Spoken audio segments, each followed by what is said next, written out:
नमस्कार साथियों, मेरा नाम है आर के सिंह और आप देख रहे हैं संस्कृति आईएएस यूट्यूब चैनल। आज हम अपने करंट अफेयर्स एनालिसिस कार्यक्रम में जिस विषय की चर्चा करेंगे वो है जीका वायरस। आजकल जीका वायरस काफ़ी चर्चा में है और हाल ही में कर्नाटक राज्य के चिक्काबल्लापुर डिस्ट्रिक्ट में वहाँ मच्छरों में ये वायरस पाया गया है, जिसके बाद कर्नाटक जो स्वास्थ्य विभाग है वो हाई अलर्ट है। तो आज हम इसी न्यूज़ की चर्चा करेंगे और ये न्यूज़ देश के अलग अलग समाचार पत्रों में प्रकाशित हुई है। इन्हीं समाचार पत्रों में से द हिंदू की न्यूज़ हेडलाइन को आज हम अपने विश्लेषण का आधार बनाएंगे।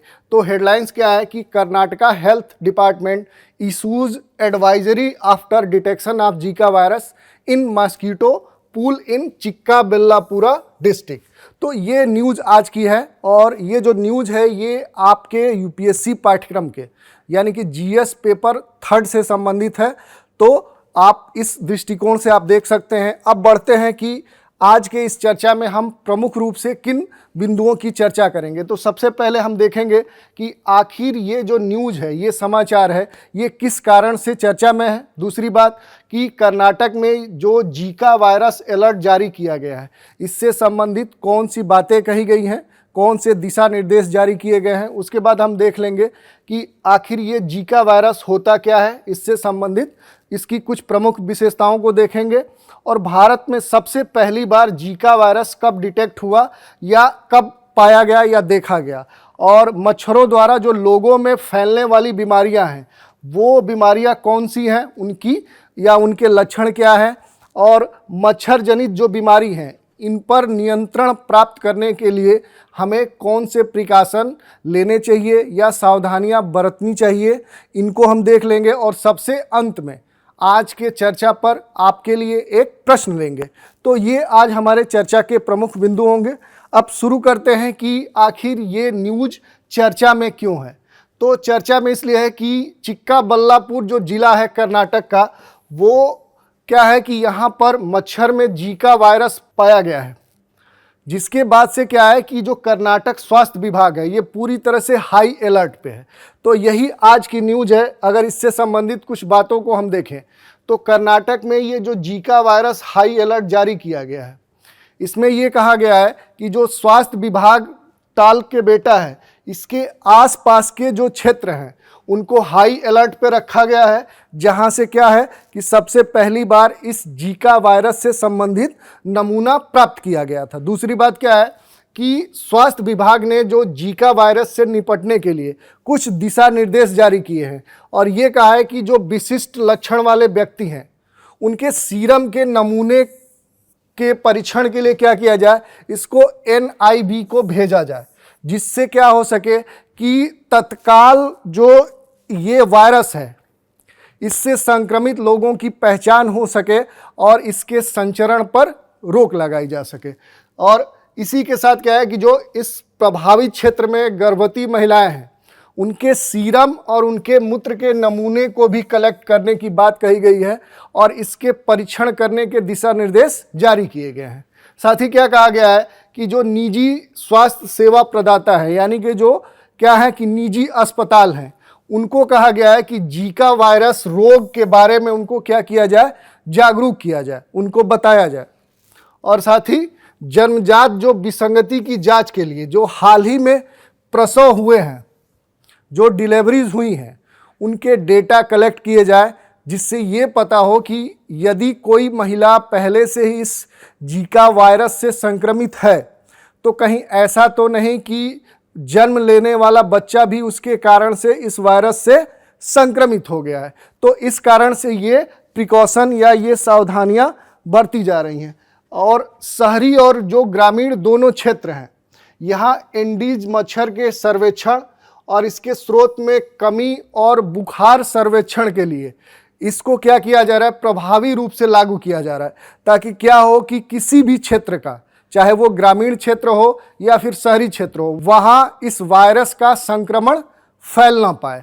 और इसी के साथ क्या है कि जीका से जो पॉजिटिव मामले हैं यानी कि जहाँ जिस क्षेत्र में इससे संबंधित संक्रमण फैला है या जो संक्रमित व्यक्ति हैं उसके आसपास लगभग 5 किलोमीटर का क्या किया जा रहा है, कंटेनमेंट जोन स्थापित किया जा रहा है, जिससे क्या हो कि पहले से ये पता हो कि ये क्षेत्र संक्रमित है, इस पे विशेष ध्यान देने की ज़रूरत है, जिससे जीका वायरस का संचरण ना हो सके। तो ये कुछ क्या किए जा रहे हैं, कुछ खास कदम उठाए जा रहे हैं। साथ ही कहा गया है कि एंडीज लार्वा और जो बुखार सर्वेक्षण के लिए स्वास्थ्य कर्मचारियों को विशेष तौर पे दिशा निर्देश दिए गए हैं, और ये कहा गया है कि ये आशा कार्यकर्ताओं के द्वारा दैनिक या अलग अलग लोगों के घरों तक पहुँचे और उनसे इसकी जानकारी ले कि कहीं ऐसा तो नहीं कि वहाँ कोई व्यक्ति इस वायरस से क्या है, संक्रमित है।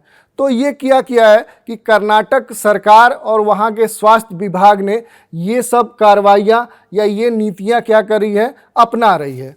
अब बात कर लेते हैं इस जीका वायरस की कि जीका वायरस है क्या। तो ये एक मच्छर जनित वायरस है और सबसे पहली बार विश्व में यह युगांडा में 1947 में डिटेक्ट हुआ था। जीका 1 में ये डिटेक्ट हुआ था। जीका 1 क्या है कि ये एक ट्रॉपिकल फॉरेस्ट है, उष्णकटिबंधीय वन है। अब इसकी अन्य बातों को देखें तो इसके द्वारा जो रोग उत्पन्न होता है उसको बोलते हैं जीका वायरस रोग, ZVD। जीका वायरस के कारण होने वाला जो रोग है उसको हम बोलते हैं जीका वायरस रोग। साथ ही इसके संचरण किस प्रकार से होते हैं, तो जो सबसे प्रमुख संचरण का कारण है वो एंडीज मच्छर है। ये एंडीज मच्छर के काटने पर ही क्या होता है कि जीका वायरस फैलता है। दूसरी बात कि यौन संपर्क या सेक्स के माध्यम से भी फैलता है, और साथ ही क्या है कि गर्भावस्था के दौरान मां से ये भ्रूण तक भी पहुंच जाता है। और इन दो तरीकों के साथ साथ क्या है कि रक्त संक्रमण के माध्यम से भी जीका वायरस का संचरण होता है, यानी कि इसका फैलाव होता है। तो इस तरह से हमने देखा कि जीका वायरस के संचरण के कौन से तरीके हो सकते हैं। अब बात कर लें कि इस जीका वायरस से संक्रमित व्यक्ति के लक्षण क्या है।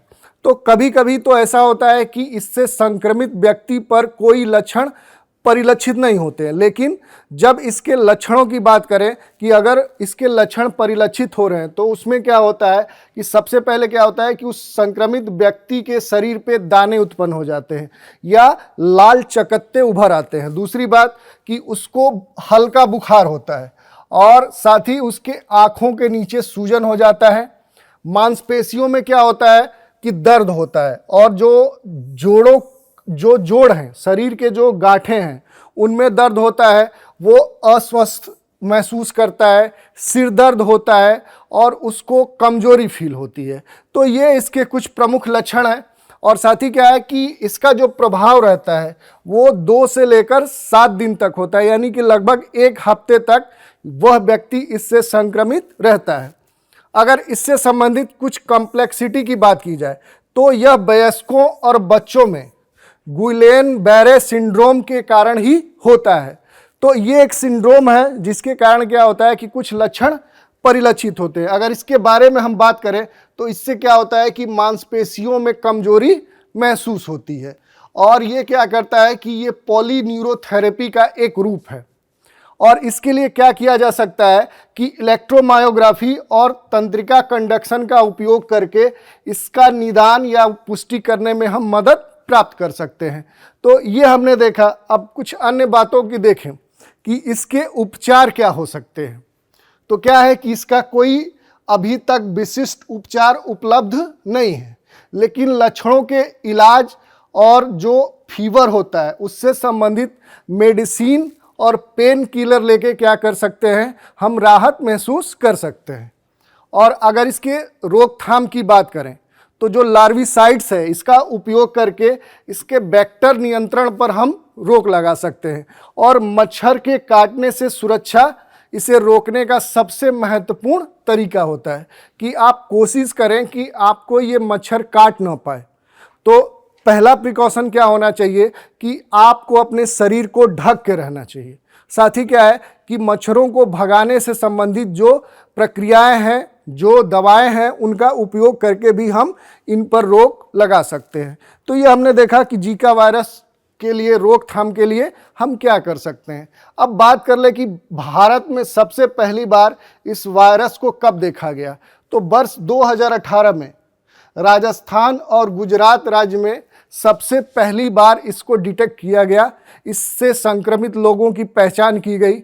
और अब बात कर लेते हैं कि मच्छरों द्वारा लोगों में फैलने वाली कौन सी प्रमुख बीमारियां हैं।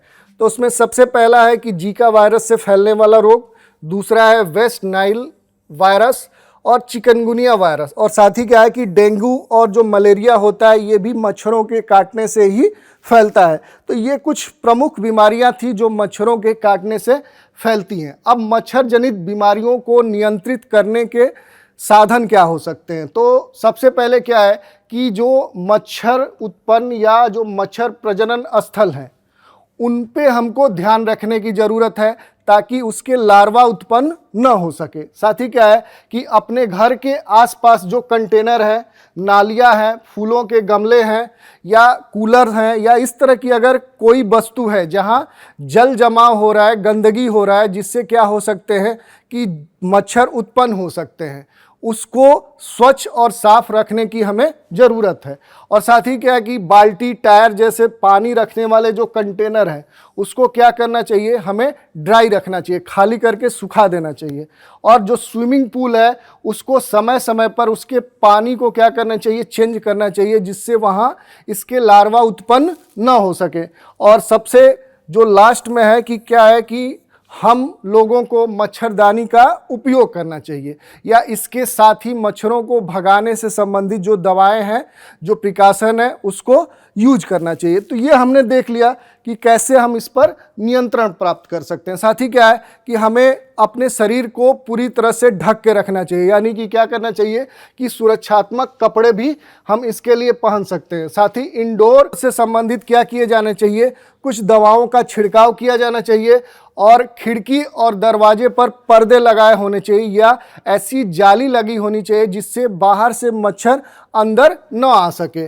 और जो सामुदायिक प्रयास के स्तर पे क्या करना चाहिए कि लोगों को इसके लिए जागरूक करना चाहिए और टीकाकरण के लिए उनको प्रोत्साहित करना चाहिए। और यात्रा अगर आप कर रहे हैं तो आप इस दौरान सावधानी बरतें कि आप कहीं ऐसे रोग से संक्रमित ना हो जाए, जिससे क्या करें कि इससे संबंधित जो प्रिकॉशन हो सकते हैं उसको आप फॉलो करें। और सामुदायिक स्तर पे क्या होना चाहिए कि इस वायरस या जो इस तरह की फैलने वाली बीमारियां हैं उनसे लोगों को जागरूक करना चाहिए, जिससे क्या हो कि वो अपने स्वास्थ्य के प्रति सचेत हो सके। तो इस तरह से क्या है कि हमने आज इस न्यूज़ की चर्चा की। हमने कहा था कि इस टॉपिक पे हम आपके लिए एक प्रश्न लेंगे, तो जो आज का संभावित प्रश्न है उसकी बात कर लेते हैं कि निम्नलिखित कथनों पर विचार कीजिए। पहला कथन क्या है कि उष्णकटिबंधीय क्षेत्रों में जो जीका वायरस रोग है उसी मच्छर द्वारा फैलता है जिस मच्छर द्वारा डेंगू फैलता है। दूसरा स्टेटमेंट क्या कह रहा है कि जो जीका वायरस रोग है ये यौन संचरण के माध्यम से भी फैलता है। तो ये दो स्टेटमेंट दिए गए हैं। कहा जा रहा है कि ऊपर दिए गए कथनों में से कौन सा कथन सही नहीं है। विकल्प है केवल एक, विकल्प बी है केवल दो, विकल्प सी है एक और दो दोनों, और डी है न तो एक और न ही स्टेटमेंट दो। तो आप इस प्रश्न का उत्तर हमें कमेंट के माध्यम से दे सकते हैं। आज तक के लिए इस अंक में इतना ही। नए अंक में हम फिर एक नए मुद्दे के साथ हाजिर होंगे। आप हमारे साथ इस कार्यक्रम में बने रहे, इसके लिए धन्यवाद। Thanks for watching.